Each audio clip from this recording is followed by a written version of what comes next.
uPhumlani Wise Mkhwanazi wazalwa mhla ka-16 August 1984 ezalelwa eSt Mary's Hospital eMelmont ezalwa uDudu Mashange benoJoseph Mkhwanazi abasekhona.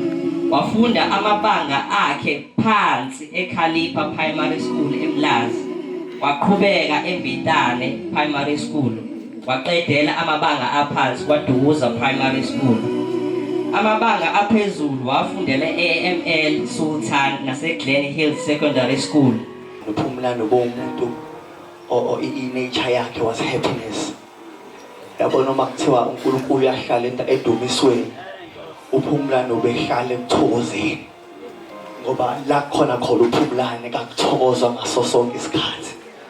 Noma ngabe kuthiwa sikule esikhathini esibe kangakanani, uma uPhumlani ekhona behlezi njalo kunokuthokoza.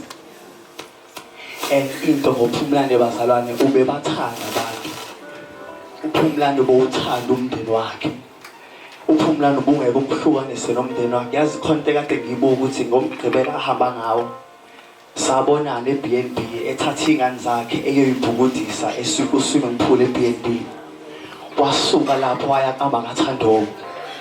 Wasuka lapho wayoduduza umndeni wakaDube ebebefihla eHlakavini.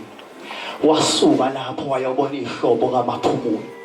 So uyabona ukuthi in one day uPhumlani ubevala ikhala yonke indawo. Ube umuntu eyedwa eyihlukanise ngendlela eyisimanga. Kumhlungu ngoba kuxebuka inyama, kodwa intokozo esinayo ukuthi siyazi ukuthi uPhumlani wamamkela uJesu njengenkosi nomsindisi wempilo yakhe.